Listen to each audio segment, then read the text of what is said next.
Greetings to you, my dear students. You are most welcome back from your Easter Sunday. I hope you had a nice celebration. Today is Easter Monday. Here it is raining a bit. I hope where you are it is either raining or it is cold or it is shining, whatever the weather is.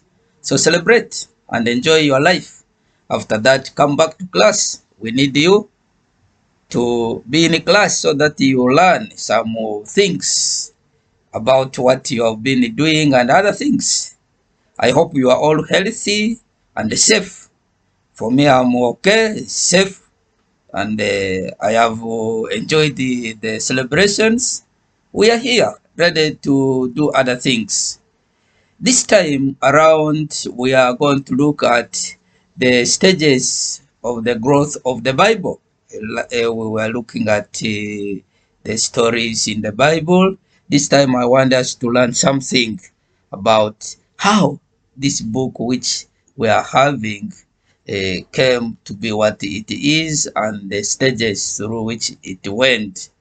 As I told you earlier, this is a teaching, it is a academic. So whatever we are doing is academic, and it is to help you to develop your own capacity to look at things and also guard against deception by other people, especially those who sometimes to claim to know more and they confuse you using the Bible. So I'm helping you to understand certain things so that you are not easily deceived by people. You know, today people use the Bible for various reasons and you know them better than I do. So let us now begin as we already started with the other things. The Bible, the way it is, we went through stages. Today I want to talk of 6 stages and some terminologies. I will leave them out for other time. The Bible went, as I've said, through various stages for many years to become what we have it today. It was not a 1 year or 1 week or 1 day thing. It took over years. As I said last time, the Old Testament took over 1,500 years to be produced. The New Testament took over 120 or 50 years to be produced. And the question is why were they taking long? That one you know it, we had already answered that. So what are these stages that the Bible went through to be produced? The first stage is what we call the events stage. And what is this stage? The events stage, these were the historic events such as the call of Abraham, the years spent by other people, they call them the patriarchs like Jacob, Isaac, Joseph, and then the slavery in Egypt. You remember the Jews or the Israelites, they stayed in Egypt for around 400 years. Then the Exodus, that is the departure, the liberation. They talked of the time of judges and the kings, the settlement in the Holy Land, and then so forth and so forth. Then you remember these great kings, Saul, David, Solomon, and then the division of the kingdom into south and the north, and then all of that, the Babylonian captivity, these other things. Remember, I talked of Bible also having war stories. So all these are what we call events, and they form what you find in the Bible. These events are also there in the New Testament. You look at the prophecies, the prophets, they talked about Jesus. And then finally, the angel comes to meet the Virgin Mary. And then Jesus is born, he is baptized, he begins his ministry, he lands in conflict with the political leaders and the religious leaders. They begin planning how to assassinate him. All of those are events, and these events form the basis for New Testament. So whether it is the Old Testament or the New Testament, there are events that form the basis of the writing. The next stage is now what we call the oral tradition. What is oral tradition? Now that the events have taken place, and then people must transmit these experiences. So by oral tradition, we mean the experiences of the events that people transmitted orally from one generation to the next by word of mouth.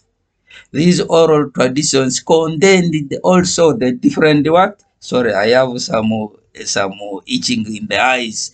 So they also contained different forms of these events. Some of them are blessings, others are curses, others are battle songs, winning or crying for help, others are lamentations, others are expression of joy, sorrow, and then the legendary stories. That one we talked about it. You remember I talked of the stories in the Bible. So all these people begin transmitting them orally, and therefore oral tradition is the second stage to the growth and development of the Bible. It is also important to note that the focus here is not on the accuracy of these oral traditions or chronological order of these events or the correct or the accurate quotations. These are not the focus of oral tradition. So people simply pass these experiences without looking at the accuracy, the settings, the what. No, for them, the fact, did it happen? Yes. Don't question the chronology, what that is. You know these stories in your local settings. When your mother or father begins telling you how you were born, the situation, he is not going to follow the chronological order. No, he is going to give you the story, and you will know you were born, whether the story is accurate or what. But you being present is evidence that without the accuracy you are there. So that is also the issue here which you must keep in mind. And then from events, oral tradition, then you come to what we call the written stage. The written stage is where now these events and oral traditions are put down in writing. And now this is where you must pay attention. And my focus very much is on the African students. As I have always repeatedly said, that the Bible is not an African book.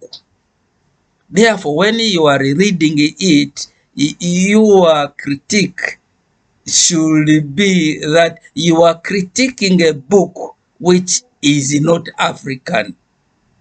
You are using it from applicability point of view. So the written stories existed, these written stories in the Bible existed in a particular society. And this society had its own cultures, it had its own beliefs, customs, traditions, and its way of passing on information. So when you are reading this as an African student. You must keep that in mind. These stories were told orally and then they were put down in writing. Remember, in a specific time society. Some of the stories in the Bible are a combination of cultures, beliefs, and teachings of also other people. For example, when you talk of the name of God, Yahweh or Jehovah, when you read deeper, actually, these names were borrowed from other cultures. They were not really names given by the Jews. Those of you who did the Bible studies, you will agree with me. Even if you don't agree with me, there is no problem because we may not be reading the same books. So, but you need to know that the name Yahweh or Jehovah was borrowed by the Jews from their surrounding cultures, and then they accepted. In fact, they took it as their own because in their culture, you will not name God. God had no name. So you must be aware of that because they said God is too powerful to be named.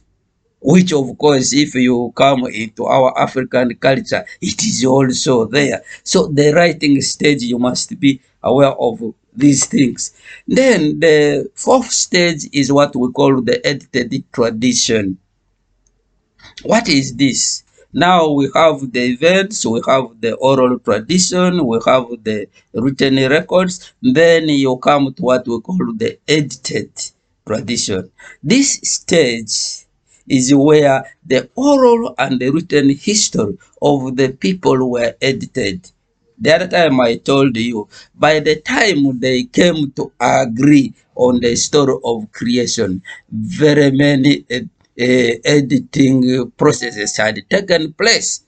So what they presented in the Bible was now the finally accepted story to be presented to the universe or to whatever whoever would be reading. For example, when you talk of Pentateuch, those of you who have already listened to me, Pentateuch, that is Greek terminology, but the Hebrew is the Torah, the 5 books of the law. So this part of the Bible is believed to have been edited several times so that what is presented is accepted. So this can be seen in the arrangement also of the books. Now, those of you who do not know how the arrangements of the books in the Bible, they are not arranged in the order they were written in. No. So, in fact, some of them are arranged using the volume of the book. Others are arranged using the names. For example, if you take the Tanakh, the Pentateuch, they are arranged using the names. Genesis, you look at that. What is Genesis? Beginning. So the beginning, you put it at the end. Exodus. So those are the things they are very deep. We shall look at them later. So the edited tradition is the 4th stage in the growth and the development of the Bible. I hope you have got that. Then we have what we call the canonical tradition or the canonical stage. What is this?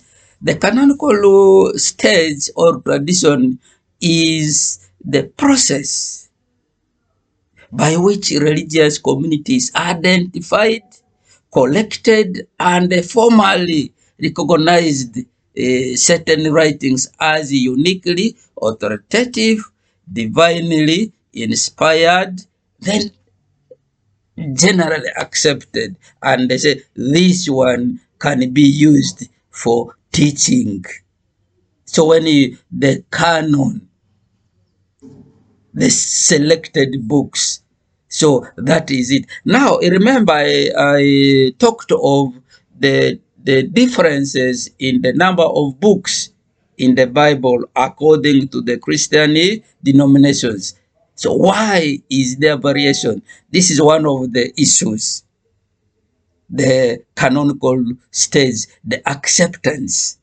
So that means the various groups of Christians then accepted the various what types of writings.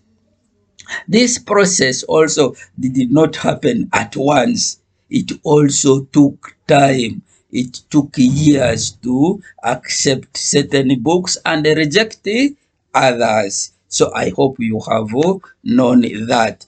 Then I want to end with the last, which I talked a lot about. That is the intent or the intention of the books. In the Bible, the intent, now this is serious. Last time I did not talk about it from academic point of view. So when you talk of intent in the Bible, you are referring to the deep purpose, the motive and the direction of the mind and the heart behind an action, which reveals the true character of God, who sees beyond outward appearance. He judges in sincerity with a call for the believers to align their inner aims with his will through faith and the guidance of the Holy Spirit. You can see how serious it is when you are talking of the intent of the Bible. That's why I summarized it that the intent of the Bible, whatever you are reading in the Bible, is religious, is spiritual, faith and morals. That's why I made it very simple like that. But here I have now put it concentrated like that that Ankole milk without water. So that's why I've brought it that. So when you are reading that Bible, that book there, the intent is religious, it is spiritual. So you have to be aware of that. And then it is in this, it is about why, the question of why we do certain things. So it emphasizes our inner purity, not the external. You know, you can put on a cassock, you put on the veil, you put on a rosary, you are carrying the Bible here under your armpit. But now, what is your heart pure? That is the question. You can do all that. You are attending, you say, I'm attending church every Sunday, every church activity, every service, I am there. But is your intention pure when you are in those things? That is the question. Therefore, as we conclude, as I said earlier, there is a difference in reading the Bible in a class and reading the Bible in a religious worship. That one, keep it in your mind always. Don't take academic arguments to church. Don't bring confusion. So, but you must guard against this. Not questioning things in the church has got challenges where people misinterpret the Bible and use it to forward their own interest. Somebody sells you water, says it is holy water, it is holy rice, it is what. I don't think God is happy with those kind of things. Those are the exploitations the prophets talked about in the Old Testament, and Jesus disagrees with those kind of things. So you, as a student who has really done these studies, if you allow yourself to be exploited by a pastor who has not really gone to school and says God called him, yes, God can call anybody, but when you see the interpretation of the Bible is going a bit offline, don't allow yourself to be exploited. Just the way which doctors do exploit even educated people. So I thank you. I'm not going to give you questions here. Why? I want you to reflect and go and read.